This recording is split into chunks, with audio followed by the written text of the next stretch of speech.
Hello दोस्तों, मैं आपका अपना शुभम। दोस्तों, जैसे कि आप लोग जानते हैं कि हमारे इस एजुकेशन चैनल पे आपको डेली एजुकेशन से रिलेटेड वीडियोस मिलते रहती है और आज फिर से मैं एक वीडियो के साथ आया हूं जो है वर्ब पे।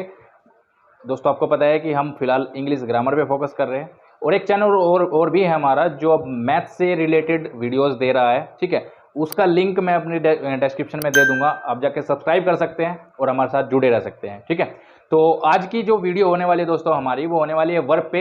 और बगैर देरी के हम अपनी वीडियो को स्टार्ट करेंगे। दोस्तों, वीडियो शुरू करने से पहले अगर आप ऐसी वीडियो चाहते रहते हैं तो, और आप चाहते हैं कि आप ऐसे ही स्टडी करते रहे और अपने माइंड की प्रवृत्ति को बढ़ा दे, तो आप चैनल को सब्सक्राइब कर लीजिए और वीडियो पर अंत तक बने रहिए। जैसे कि मैं अपनी हर वीडियो में बोलता हूं, आपको कुछ भी लिखने की जरूरत नहीं है, सिर्फ समझने की जरूरत है।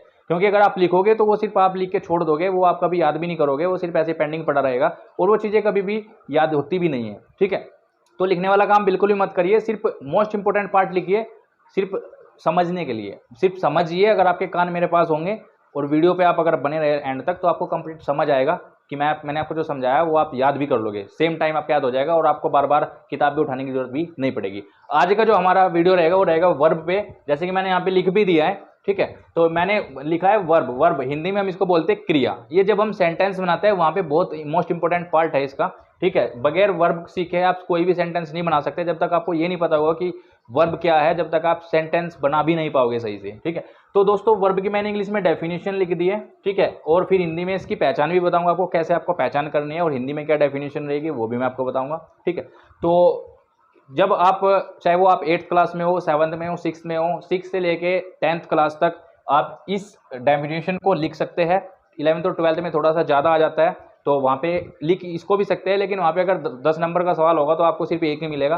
आप 10th तक यूज़ कर सकते हैं। 10th में ये बहुत अच्छे से काम करती है। अगर आप इतना भी लिखते हो तो आप पास होने का आराम से कर सकते हो। और जब हम आगे इसको लिखेंगे, आगे हम आपको समझाएंगे, अगर आपने सारा ही लिख दिया जितना हमने बताया तो गारंटीड मैं आपको बोलता हूँ कि आप 90% से प्लस नंबर लेके आएंगे। ठीक है, अगर आपका सिर्फ वर्ब भी आ जाता है। ठीक है, वर्ब का अगर आपका 10 नंबर का सवाल होगा तो गारंटीड के साथ कह सकता हूँ 8 से 9 नंबर आपके आएंगे। अगर आपने जो मैंने आपको सिखाया वो भी अगर आपने लिख दिया, आपको याद करने की जरूरत नहीं पड़ेगी, आपको ऑटोमेटिकली याद हो जाएगा, बस आप वीडियो पे बने रहिए।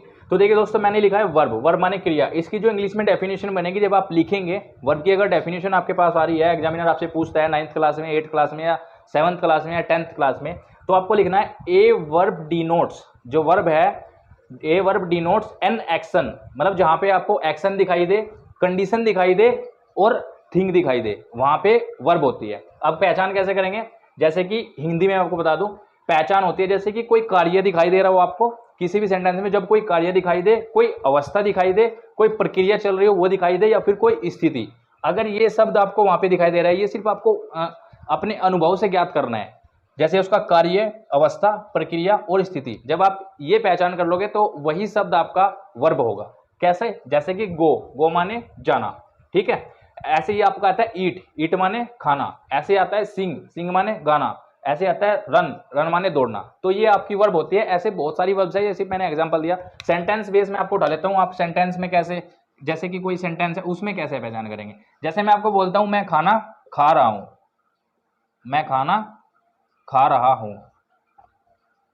ठीक है, या तुम जाओ। ठीक है, तो इसमें आप देखिए, इसमें आपको वर्ब ढूंढना है। ठीक है, तो कोई भी सेंटेंस हो उसमें काफी सारी चीजें होती है, जैसे कि सब्जेक्ट, ऑब्जेक्ट, ठीक है, helping verb, exclusive verb, helping verb, exclusive verb, एक ही चीज होती है। ठीक है, और इसके अलावा उसमें वर्ब भी होती है। ठीक है, तो इसमें सबसे पहले मैं आपको बता दूं, हमें सिर्फ वर्ब ढूंढना है, फिर भी मैं पूरा बता देता हूं। मैं सब्जेक्ट है, ठीक है, और हूं, रहा हूं, ये टेंस हमारा बता रहा है, समय बता रहा है। ठीक है, तो ये हमें सेंटेंस बताएगा कौन सा है, रहा हूं, ये कंटिन्यूअस में आता है, लगातार चल रहा है। और खा, ये जो शब्द है, ये जो शब्द है ये हमारा वर्ब होता है, और ये जो शब्द है ये हमारा ऑब्जेक्ट होता है। ठीक है, ये जो शब्द है ये हमारा सब्जेक्ट है, ये हमारा वर्ब है। ठीक है, क्योंकि इसमें कार्य का होना प्रदर्शित हो रहा है। क्या कार्य हो रहा है, खाना। खाना कौन सा है, ये। ठीक है, तो खाना खा रहा हूं, तो ये जो है खा शब्द ये हमारा वर्ब है। ठीक है, खाना, ईट, ये शब्द हमारा इसमें वर्ब हुआ। जैसे कि आप बहुत सारे सेंटेंस है, तुम जाओ। ठीक है, तो इसमें हमारा शब्द हो गया जाना, क्योंकि कौन सा काम हो रहा है, जाने का। तो इसमें क्या दिखाई दे रहा है, कार्य। कार्य क्या है, जाना, तो इसमें जाना शब्द हमारा वर्ब हो जाता है। ठीक है,